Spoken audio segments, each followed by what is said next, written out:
Good morning दोस्तों, कैसे हैं आप सब। स्वागत है आपका मेरे YouTube channel Santoshi Rawat vlog में। तो सभी को सबसे पहले राधे राधे।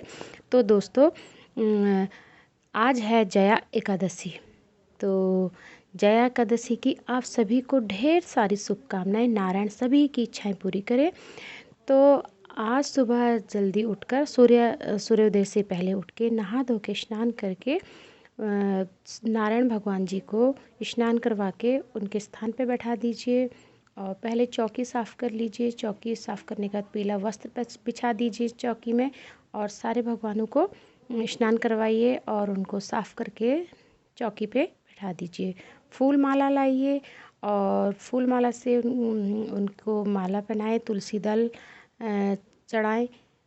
तुलसी दल चढ़ाने के बाद तुलसी दल की माला भी नारायण को पहना सकते हैं और उसके बाद आप लोगों को नारायण को टीका लगाइए और फिर दिया जलाएं घी का और एक तिल का, और फ्रूट वगैरह रख सकते हैं वहाँ पे, और चंदन का ही टीका लगाएं।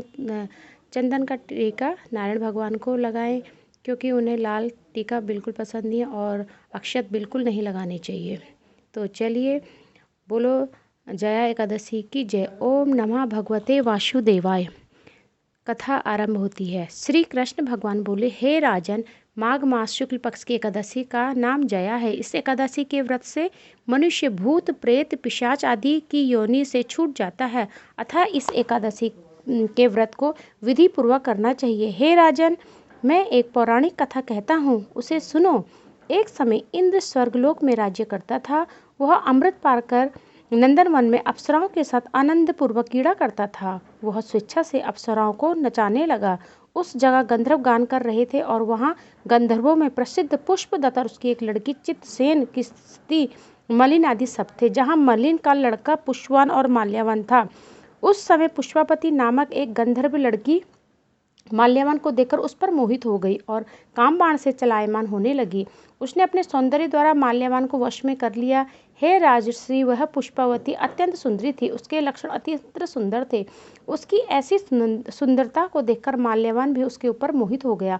अतः वे दोनों कामदेव के वश में हो गए। परंतु फिर भी इंद्र के बुलाने पर नाच गायन के लिए जाना पड़ा और अप्सराओं के साथ अपना गाना शुरू किया। यद्यपि वे नाच गा रहे थे पर कामदेव के प्रभाव से उनका मन ना लगा और अशुद्ध गाना गाने लगे। उनके भाव भंगियों को देख इंद्र ने उनको प्रेम समझ लिया और श्राप दे दिया कि हे मेरी आज्ञा का उल्लंघन करने वाले मूर्खों, तुमने मेरे अपमान किया है, अतः मैं तुमको धिक्कार देता हूँ। इसलिए तुम स्त्री पुरुष के रूप में मृत्युलोक में जाकर पिशाच का रूप धारण करो और अपना कर्म फल भोगो। इंद्र का श्राप सुनकर वे अत्यंत दुखी हुए और हिमालय के पिशाच बनकर अपने दुख पूर्वक अपना जीवन व्यतीत करने लगे। उन्हें गंध रस स्पर्श आदि कुछ भी ज्ञान नहीं था। उस जगह महान दुख मिल रहे थे। रात दिन उन्हें एक क्षण में निद्रा नहीं आती थी। उस स्थान पर अत्यंत सर्दी थी जिसके कारण उनके रोमांच खड़े हो रहे थे। एक दिन पिशाच ने अपनी स्त्री से कहा, न मालूम पिछले जन्म में कौन से पाप किए जिससे हमें इतनी दुखदायी यह पिशाच योनि प्राप्त हुई है।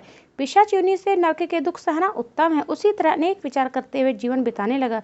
देव युग में से एक दिन माघ मास के शुक्ल पक्ष की जया नाम की एकादशी आई। उस दिन उन्होंने कुछ भी भोजन नहीं किया और कोई पाप कर्म नहीं किया। उस दिन फल फूल खाकर दिन व्यतीत किया। एक महान दुख के साथ पीपल के पेड़ के नीचे बैठ गए। उस समय सूर्य नारायण अस्तांचल को जा रहे थे।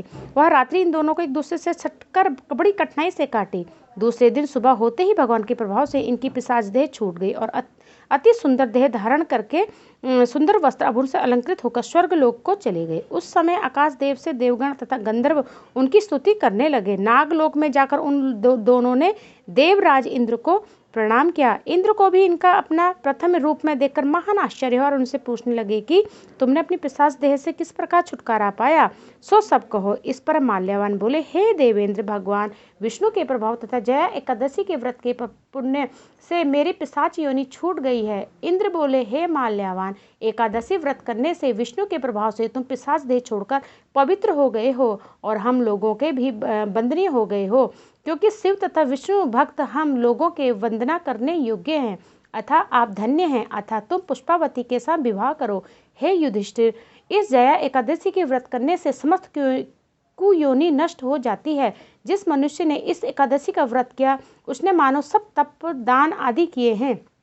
जो मनुष्य भक्तिपूर्वक जया एकादशी का व्रत करता है वह अवश्य ही सहस्र वर्ष तक स्वर्ग में निवास करता है। बोलो जया एकादशी की जय हो।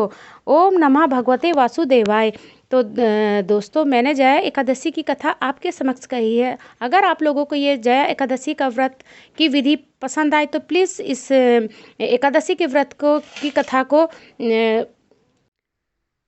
इस कथा को शेयर कीजिए, कमेंट कीजिए, सब्सक्राइब कीजिए और लोगों तक पहुंचाएं। और जया एकादशी हिंदू धर्म में एक विशेष दिन होता है।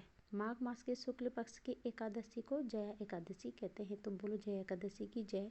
तो चलिए, मैं अपना जया एकादशी की कथा यहीं पर समाप्त हो चुकी है। तो मिलते हैं एकादशी के दूसरी वीडियोस पे कि मैं कैसे व्रत करती हूँ, कैसे मैं पूजा विधि करती हूँ, तो सब दिखाऊंगी आपको दूसरे वीडियोस पे। तो मिलते हैं मेरे नेक्स्ट डे पे। तो चलते हैं, अपना ख्याल रखिए, खुश रहिए और ऐसे ही मेरी वीडियोस पे रहिए। तब तक टाटा बाय बाय।